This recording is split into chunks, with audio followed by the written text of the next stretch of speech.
श्रद्धेय अडवाणीजींनी भारत सुरक्षा यात्रेचा प्रारंभ केला। 6 एप्रिलला यावेळी एक विलक्षण योगायोग होता। 6 एप्रिल भारतीय जनता पार्टी दिवस होता आणि या रामचंद्राची जन्म रामनवमी ही सुद्धा 6 एप्रिललाच आली होती।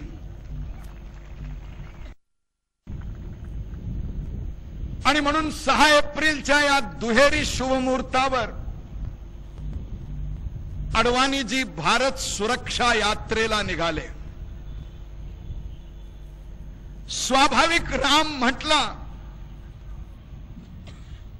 की पहिल्या रामरथ यात्रेची आठवण येते। जसं पहिली कोणतीच गोष्ट आयुष्यात विसरू शकत नाही, तसे पहिली ती यात्राही विसरता येणार नाही। 16 वर्ष झाली, पण अजून असं वाटतं की कालच ती यात्रा घडली। आणि म्हणून भारत सुरक्षा यात्रेच्या प्रारंभीच आमच्या सगळ्यांच्या मनात हे शल्य आहे की रामरथ यात्रेतून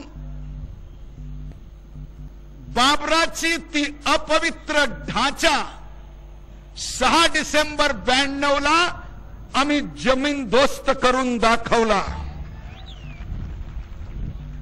आता तो ढाचा अयोध्येत नाही, छोटस रामाचं मंदिर उभा केलं। रामरथ यात्रेने जे ते अर्ध पुरं झालं। ढाचा कोसळला, अस्थायी मंदिर जन्माला आलं,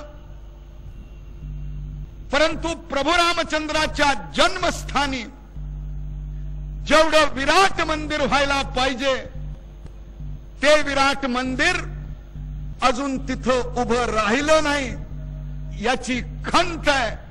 आणि भाजपाच्या शेवटच्या कार्यकर्त्याच्या अंगात रक्ताचा शेवटचा थेंब असेपर्यंत आम्ही या राम मंदिरासाठी झगडत राहू आणि निश्चित ह्या राम मंदिराचा निर्माण केल्याशिवाय आम्ही राहणार नाही। अडवाणीजींनी रामनवमीला प्रारंभ केला। अनेक प्रांतातून ते जाणार, 6000 किलोमीटरची यात्रा करणार आणि 10 मे आपल्यापैकी जे इतिहासाचे अभ्यासक असतील त्यांना कल्पना आहे, 10 मे 1857ला इंग्रजाविरुद्ध मंगल पांडेंनी पहिली गोळी झाडली होती। या 10 मे 2006ला या घटनेला 149 वर्ष पुरे होऊन त्याचा शतकोत्तर स्वर्ण जयंतीचा उत्सव या 10 मे पासून सुरुवात होणार आहे। आणि म्हणून या 10 मेच्या मुहूर्तावर अडवाणीजी आणि राजनाथजी या दोन्ही यात्रा दिल्लीत जाणार आहेत। अडवाणीजींची ही 5वी यात्रा आहे। कधी कधी मी मनात विचार करत होतो, कुठून ही प्रेरणा येते? वयाच्या 78व्या वर्षी 48 डिग्रीचा सूर्य तळपत असताना 1 महिन्यापेक्षा अधिक कालखंडात 6000 किलोमीटर फिरून देशाच्या कोट्यावधी लोकांना भेटणारा या स्वातंत्र्योत्तरच्या इतिहासात जर कोणी एकमात्र नेता असेल तर त्याचं नाव लाल कृष्ण अडवाणी आहे। त्याचं नाव लाल कृष्ण अडवाणी आहे। मला कधी कधी असं वाटतं की इतका प्रवास जगातल्या कुठल्याच नेत्यांनी आजवर केला नसावा. मी गिनीस बुक कडे चौकशी करणार आहे की तुमच्याकडे असं काही रेकॉर्ड लिहिण्याची व्यवस्था असली तर लालकृष्ण अडवाणी एक असा नेता आहे की जवळजवळ हिंदुस्थानातल्या प्रत्येक तालुक्यापर्यंत जाऊन भारतीय जनतेचं दर्शन दुसऱ्या कोणी घेतलं नाही. आणि हे हरद्या हळकुंडात पिवळे झालेले जाणते राजे, विलासी राजे, आरारा पाटील, बिना लाईटचा सुशील, हे सगळे अडवाणींची टिंगल करतायत. कशाला अजून एक यात्रा काढली? खरंय बाबा, तुमची एकच यात्रा आहे, दिल्ली यात्रा. आणि दिल्ली यात्रेत तुमचा एकाच ठिकाणी मुक्काम, 10 जनपद. आत गेल्यावर ती भेटली नाही तरी वाट पाहत 2 घंटे बाहेर बसायचं आणि बाहेर येऊन सांगायचं, मॅडमशी माझी 2 घंटे विस्तृत चर्चा झाली सोलापूरच्या चादरी कशा विकाव्यात ह्याबद्दल. आणि म्हणून तुम्हाला काय कळणार की या वयात 5 यात्रा करून कोट्यावधी जनतेशी संपर्क साधण्याला तुमच्या दृष्टीनं ती सोनियाच भारत माता आहे. मी रस्त्यात येताना एक यात्रा अजून वाचली, प्रेरणा यात्रा. मी म्हणलं ही कोणती यात्रा? म्हणले ते सोनिया गांधीनं त्याग केला त्याची प्रेरणा घेऊन आम्ही यात्रा काढतो. म्हणलं कशाचा त्याग केला? म्हणले त्यांनी लोकसभेची खासदारकी सोडली. कधी सोडली? 12 एप्रिलला. आता निवडणूक कधी? 8 मेला. शपथ कधी घेतात? 12 मेला. म्हणजे 12 एप्रिलला त्याग केला आणि 12 मेला भोग सुरू केला. असला त्रिदंडी संन्यास यापुढे या देशाने कधी पाहिला नव्हता. बाई, जर लोकसभेचा त्याग केला तर परमनंट कर ना. पुन्हा लोकसभेत निवडणूक लढवण्याची, एवढा त्याग करण्याची काय गरज आहे? सोडून दे. इकडे रोड शो करत फिरत तिकडं कशाला चालली? म्हणजे महिन्याभराचा त्याग, महान त्याग. त्या लोकांना या भारत यात्रेचं महत्व कळणार नाही. आज आम्ही सोलापुरात आलोय. एका अर्थाने ही माझी प्रिय नगरी आहे आणि म्हणून 3 दिवस यात्रेत रघुनाथ कुलकर्णीवर चर्चा होत होती की अडवाणींबरोबर कोण कुठे राहणार. मी म्हणलं नितीन गडकरी तुम्ही स्वागत करा. मुंडेंना म्हणलं पुण्याच्या पुढे येऊ नका, सोलापूरला जायची जबाबदारी मात्र माझ्यावर द्या, कारण सोलापूरच्या जनतेचा आशीर्वाद घेतल्याशिवाय मला करमत नाही. आणि आज एका शुभ मुहूर्तावर आम्ही आलो. आज भगवान महावीर जयंती आहे. कधी कधी मला या महावीर शब्दाचं कौतुक वाटतं, कारण साधारण वीर शब्द हा हिंसेशी जोडला असतो. साधारण वीर शब्द शस्त्रांशी जोडलेला असतो. साधारण वीर शब्द युद्धाशी जोडलेला असतो. साधारण वीर शब्द दुसऱ्याला जिंकून घेण्याशी जोडलेला असतो, रक्तपाताशी जोडलेला असतो. पण कधी कधी मला वाटतं जो दुसऱ्याचं शरीर जिंकतो तो वीर असतो, पण जो स्वतःचं आणि दुसऱ्याचं मन जिंकतो तो महावीर असतो. अशा महावीराची जयंती आपण आज साजरी करतो. आपल्यापैकी अनेकांना याची कल्पना असेल की आज मोहम्मद पैगंबराची सुद्धा जयंती आहे. त्यांचाही जन्म आज झाला आणि ही यात्रा सुरू झाली तसा भारतीय जनता पक्षावर आरोप करायला सुरुवात केली. ही यात्रा मुसलमानाच्या विरुद्ध आहे. या यात्रेनंतर दंगली होतील, या यात्रेनंतर रक्तपात होईल, हिंदू मुसलमानात भांडण लागेल.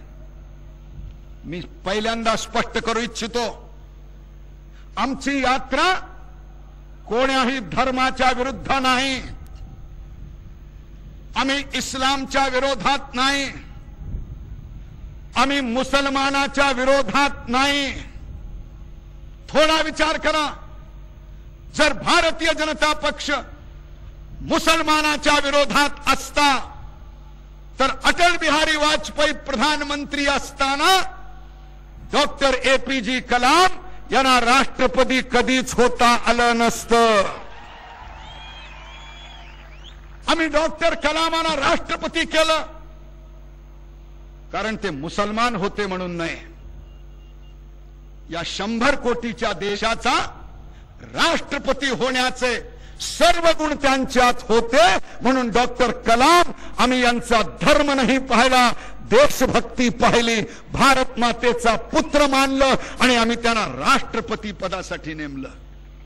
या देशात राष्ट्रपती मुसलमान झालाय, या देशात उपराष्ट्रपती मुसलमान झालाय, या देशात सर्वोच्च न्यायालयाचा मुख्य न्यायाधीश मुसलमान झालाय, या देशात वायुदलाचा प्रमुख मुसलमान झालाय, या देशात शिवाजीच्या महाराष्ट्राचा मुख्यमंत्री मुसलमान झालाय.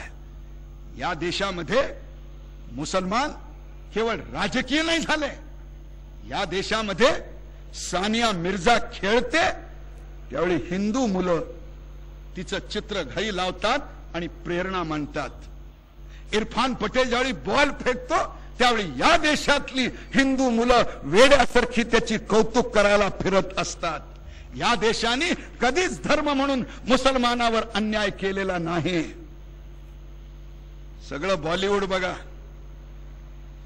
काही तरुण मुली आल्या असल्या तर विचारा लग्न कोणाला करायचं? शाहरुख खान. म्हणलं तो दुसरं करत नाही. आमिर खान. म्हणलं त्यांनी दुसरं आत्ताच केलंय. मग म्हणली सलमान खान. काल रात्री म्हणली नको, 5-6 वर्ष तू तिकडे गेला तर मी एकटी इकडे बसून काय करू. कधी आम्ही विचार केला? कधी राष्ट्रपती मुसलमान करताना धर्म मानला? कधी क्रिकेटच्या खेळाडूचं कौतुक करताना धर्म मानला? कधी आम्ही कलाकारामध्ये धर्म बघितला? कधी आम्ही गायकामध्ये धर्म बघितला? या देशामध्ये 85% हिंदू असून सुद्धा या हिंदूंचं हे श्रेष्ठत्व आहे. तुम्हाला कधी पाकिस्तानचा राष्ट्रपती हिंदू झाल्याचं दिसलं? पाकिस्तानमध्ये कधी सरन्यायाधीश हिंदू झाल्याचं दिसलं? कधी पाकिस्तानच्या वायुदलाचा मुख्य हिंदू झाल्याचं दिसलं? आणि म्हणून भारतावर हा आरोप करू नका, भारतीय जनता पक्षावर हा आरोप करू नका. पण एक लक्षात ठेवा, प्रश्न मुसलमानाचा नाही, प्रश्न हिंदूंचा नाही. पण त्याचबरोबर आम्ही मुसलमानाच्या विरोधात नाही, आम्ही बांगलादेशाच्या विरोधात नाहीत. मी आत्ता आसाम मधून काल रात्री परतलोय. आपण दूर सोलापूरमध्ये राहतो. आपल्यापैकी किती लोकांना याची कल्पना आहे की गेल्या 25 वर्षात ज्या बांगलादेशला आपण जन्म दिला त्या बांगलादेशने इतके घुसपेटी मुसलमान घुसवलेत की आज आसाम मधल्या अर्ध्या जिल्ह्यांमध्ये मुसलमानांची संख्या हिंदूंपेक्षा जास्त आहे. आसाम मधला प्रत्येक 3रा मतदार हा घुसपेटी बांगलादेशी मुसलमान आहे. आसाम मधल्या 126 विधानसभात 45 विधानसभामध्ये आमदार कोण असावा याचा निर्णय हा घुसपेटी मुसलमान करतो. आज 2006 आहे, अजून 10-15 वर्ष गेली तर जसं जम्मू काश्मीरचा मुख्यमंत्री हिंदू होऊ शकत नाही, कायदा नाही आहे, महाराष्ट्राचा होऊ शकतो, बिहारचा होऊ शकतो, जम्मू काश्मीरचा होऊ शकत नाही. मला भीती आहे अजून 10 वर्षांनी आसामचा मुख्यमंत्री हिंदू होऊ शकणार नाही. आणि अजून 25 वर्ष गेली तर आसाम बृहत बांगलादेशचा हिस्सा बनेल. आणि या मुद्द्याला सर्वोच्च न्यायालयाने सांगितलं हे आक्रमण आहे, भाजप म्हणतोय हे मूक आक्रमण आहे, हे अघोषित युद्ध आहे, सायलेंट इन्व्हेजन, अनडिक्लेअर्ड वॉर. त्याला विरोध करायला अडवाणी निघाले. हा व्यक्तिगत प्रश्न आहे. 78व्या वर्षी 25-50 वर्षानंतर आसामची स्थिती काय होईल आणि हा भाग आपल्या देशापासून तुटून जाणार नाही याची चिंता करणं, याच्यात राजकारण आहे.